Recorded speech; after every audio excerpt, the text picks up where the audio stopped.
Hey everybody, and welcome to Break Fresh. I'm Lacine, aka the Pink Coconut, and this is Coop, aka Inspired by Coop.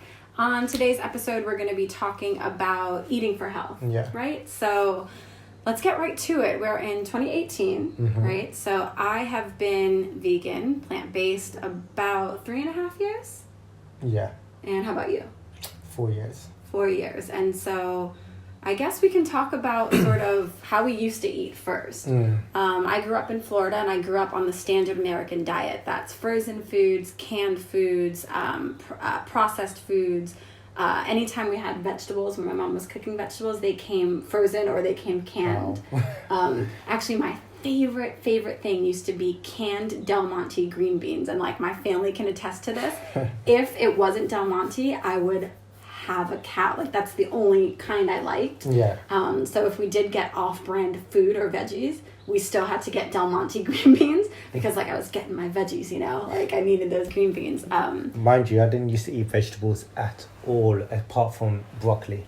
Broccoli's the only vegetable that I was able to eat. That's so funny because even now one of my brothers doesn't really eat vegetables, but he only likes broccoli. Yeah, but mine had to be smothered with gravy and rice and meat on top of it. But just so I didn't really have to taste it too much. Yeah.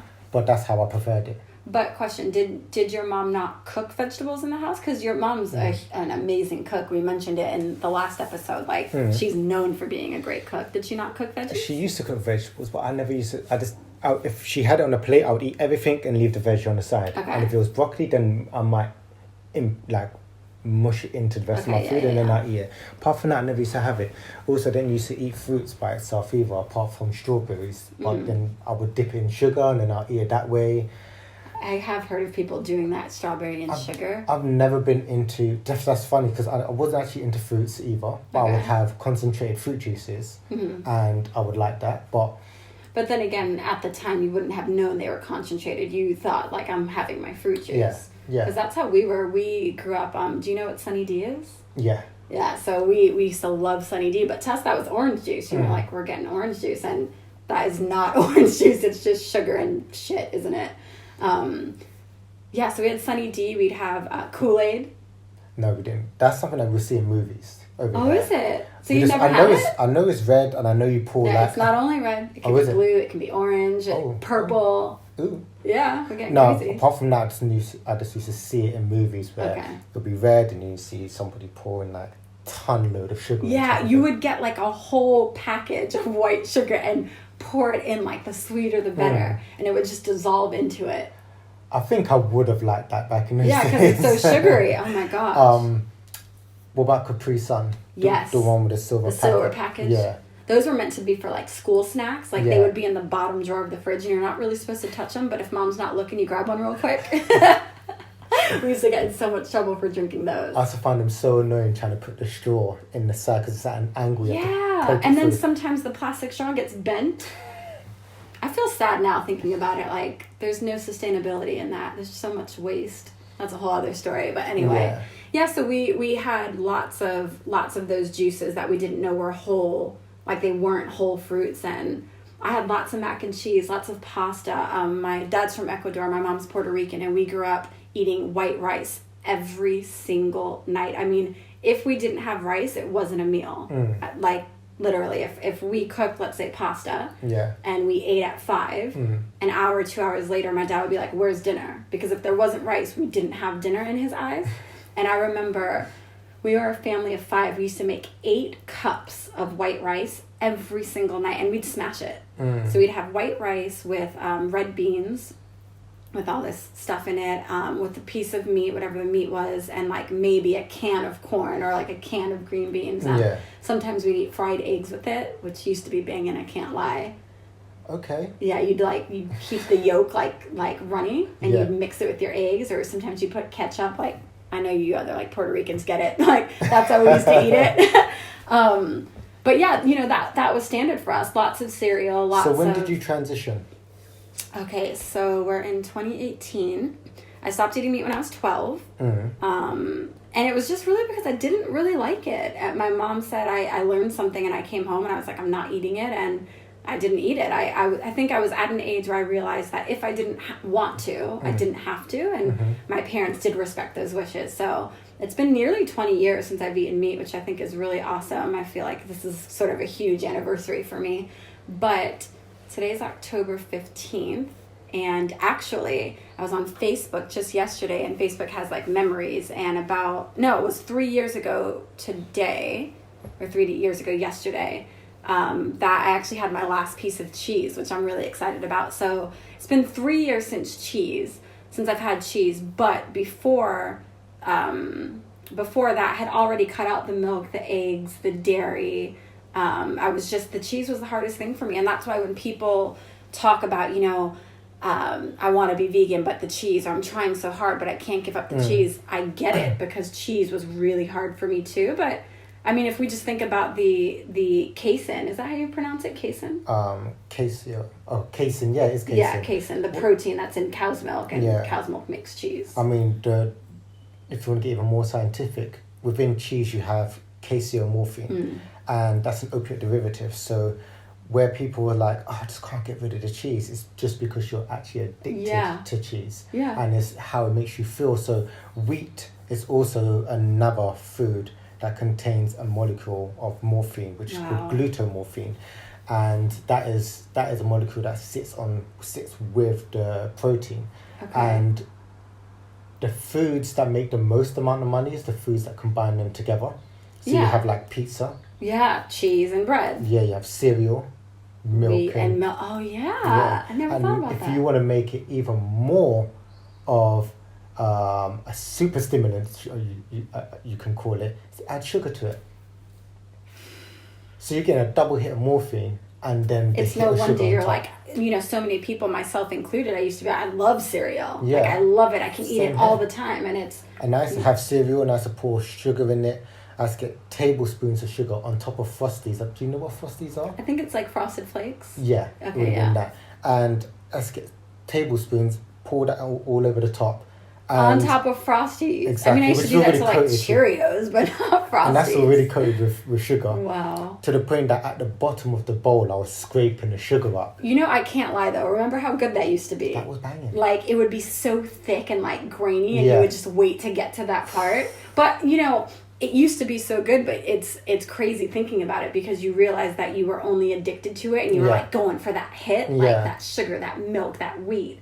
And it's what it's what's marketed towards kids. Yeah. I think there's even been, it's been said that if you ever look at the cereal packages, the ones that are for kids, the eyes of the characters are at such an angle where they point towards the children. You realize they never point straight at you. And you realize cereals are never on the top shelves. They're on the lower shelves where the kids are. So if the kid is sitting in a trolley, is that what you guys call it, a trolley? We call it a cart.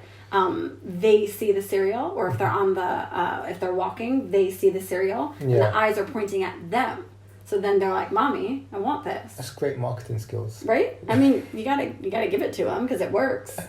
Yeah. But no wonder we think we love cereal and pizza and all of these things. But yeah, all that to say, I grew up eating the same exact way, and there's so many people who say, "Oh, but well, in my culture, it's hard because we eat so."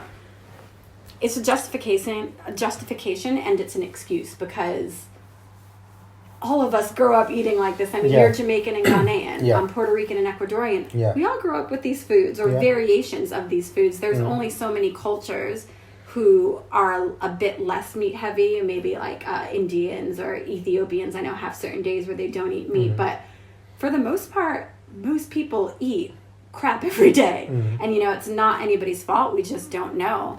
But going back to it, so it's been 3 years since I've been fully vegan, because when I did cut out the cheese, I also ended up cutting out the soy, the gluten, the wheat, the coffee, and so plant-based is a much better term. Yeah. How long has it been for you, though, since you've been plant-based vegan? 3.5, 4 years. I'll say that just because there was a time where I slipped up. Not really slipped up, I was in Cuba, so when I was there, I remember talking to you. Yeah, so I definitely ate some food that had chicken in it. But it was good for me to take that step back. Yeah. Because then I realised how much my body didn't want it.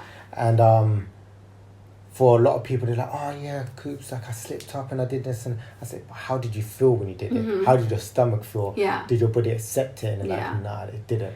See, and that's a really interesting thing to bring up, because I say the same thing when people say, oh, you know, I had this or I had that, and I say the same thing, how did you feel? And they say, oh, my stomach was messed up, or I got a headache, or I immediately broke out. And I'll say, you know, we sort of laugh it off. I'm like, good for you. Because you have to sort of, I feel like a lot of times when people give up certain foods, so if you give up the coffee or the cheese or the milk or the eggs, it's nostalgia. You think that you miss those foods because you have such happy memories with it. So when you slip up and you form a new memory, which is sort of the association of pain or uncomfortability, you realize that it's not the same.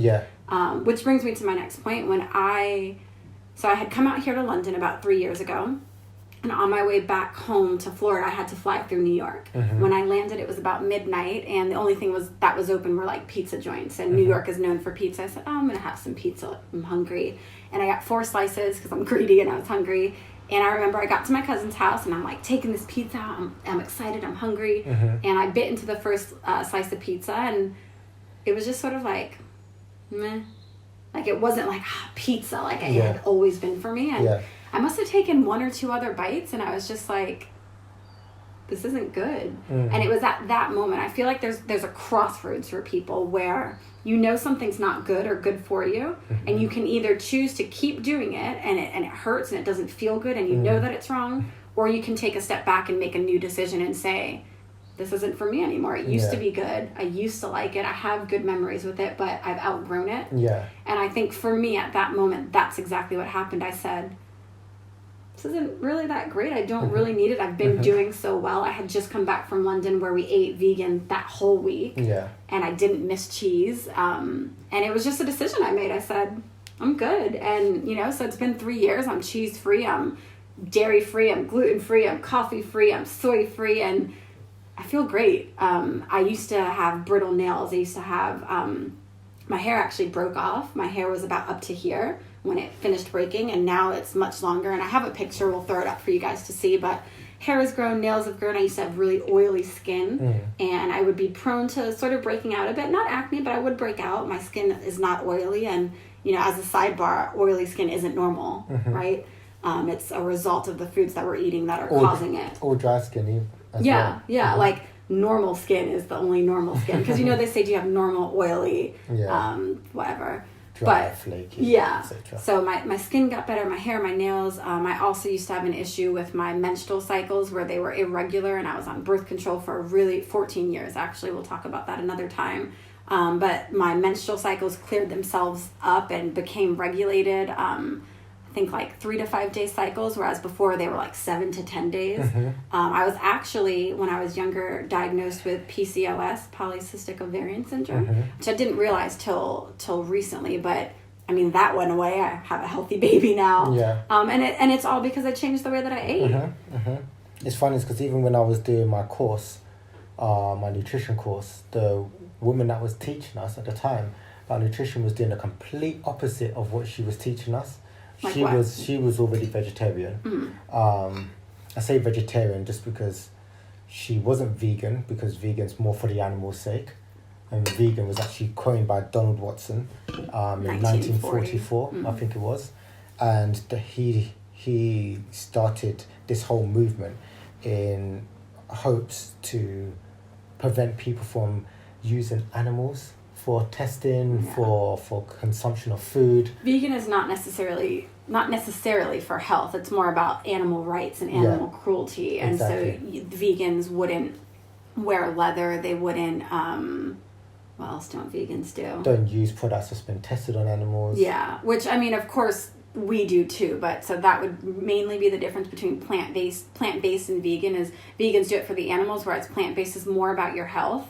We love the animals too, but it's for our health primarily. Whereas, so now we have to use the word plant-based because we can't really use vegetarian anymore because there's so much variations of vegetarian. So you've got lacto-vegetarian, got ovo-vegetarian, which means you consume, or lacto-ovo-vegetarian, which means you're vegetarian, but you eat or consume dairy and cheese and stuff like that, dairy, and eggs. And then you've got pescatarian and stuff like that. Well, there's a tarian for everything.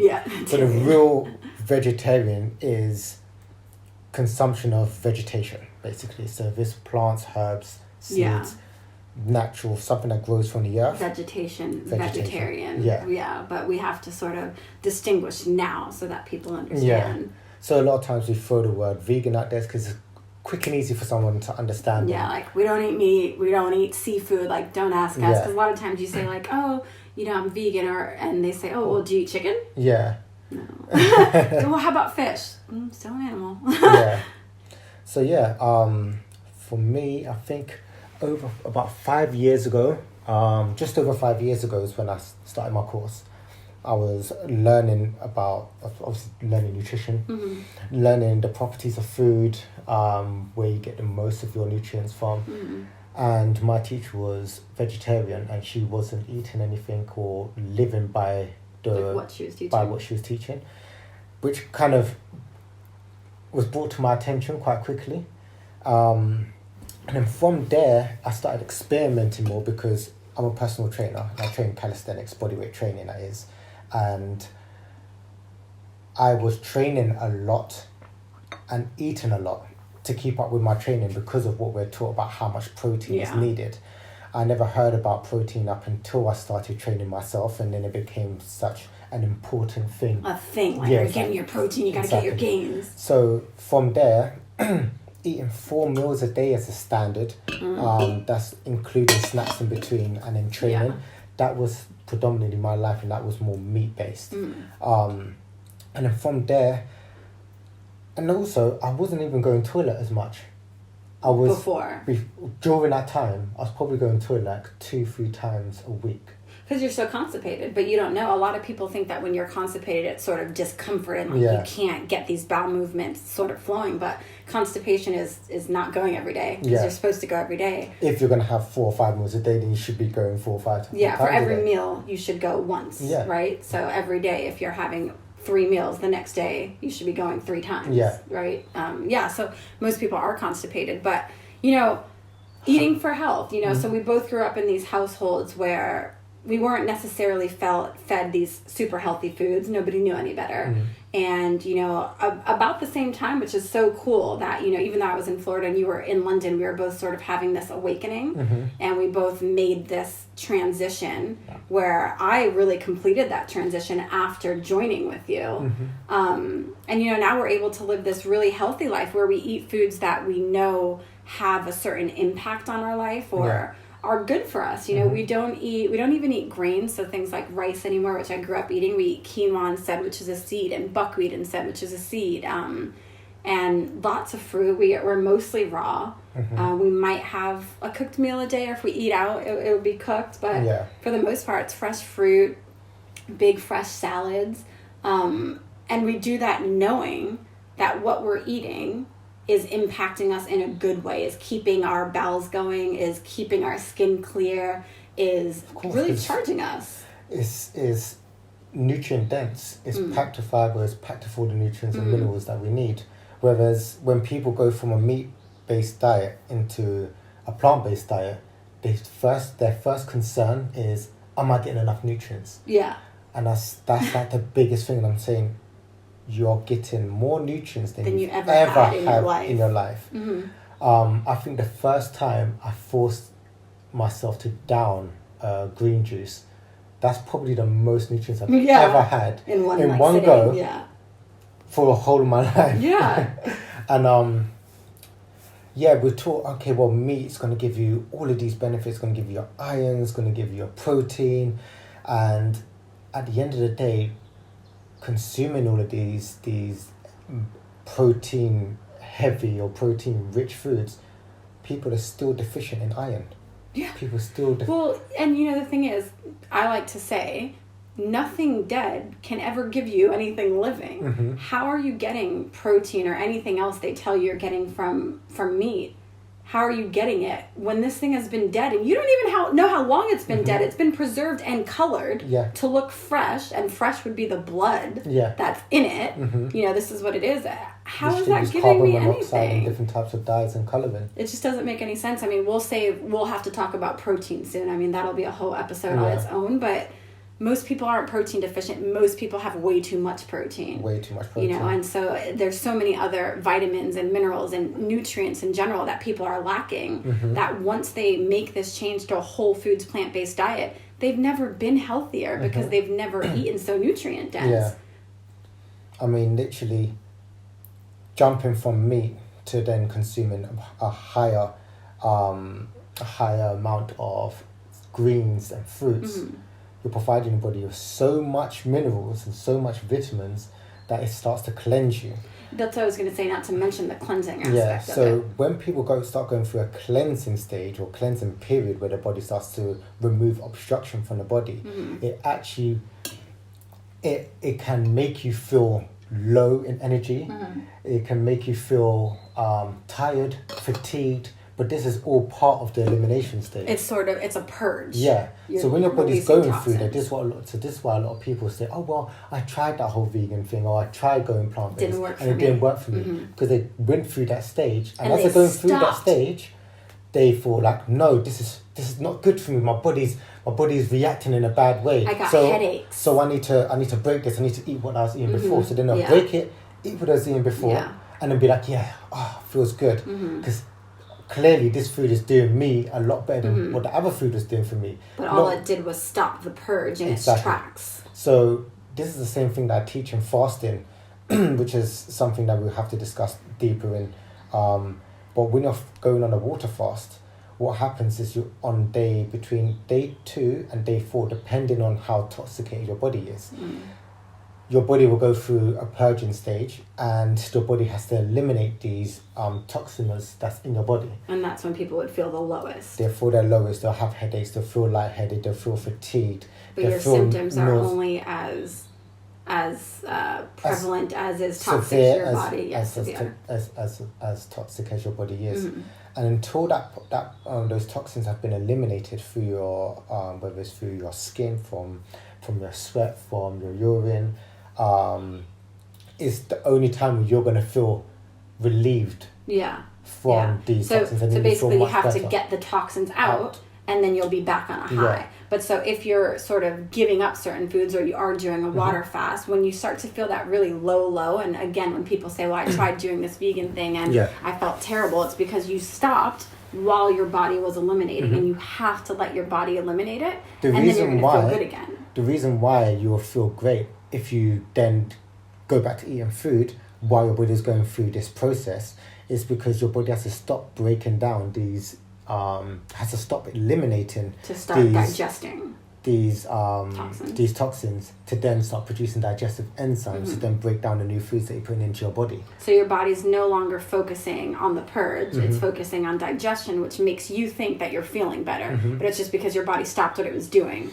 And then in regards of eating meat and then going to a plant-based diet and then going from plant-based back to eating meat, the reason why your body's been able to start purging your body from these toxins is because you've now given your body a chance to now metabolize and absorb good nutrients instead of trying to battle the two of the toxins and absorption of nutrients.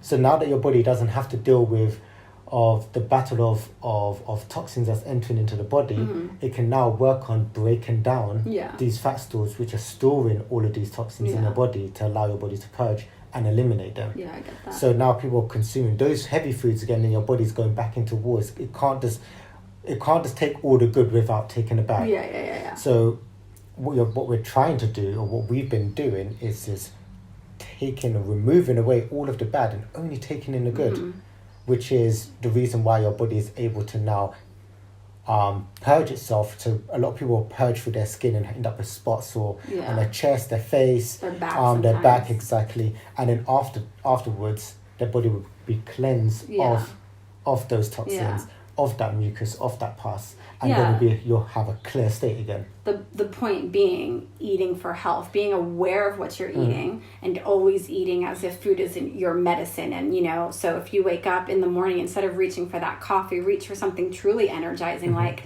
pineapple and ginger juice. Ginger is really refreshing, or a green juice that's just packed full of nutrients, or just water or tea. I really like to have bitter teas in the morning to get those digestive enzymes flowing. But it's eating for health. It's making conscious choices and not just sort of eating from wherever you're passing along the way, and which is why people would end up eating fast food or just sort of whatever. It's just because, I'm hungry right now, let me get that. Rather than preparing and eating properly, eating for health. That's sort of the whole point. So we totally understand where you may be coming from because we've been there. We grew up eating the same foods, and it's a journey, it's a process, but it is possible. And we're proof of that. It's possible, and we've never felt better. All right, that's it for today. We don't want to keep going too long. We will see you next week. Every Sunday we're going to drop new episodes, so subscribe, like, comment, let us know what you think, share with your friends and family, and we'll talk to you soon. Bye.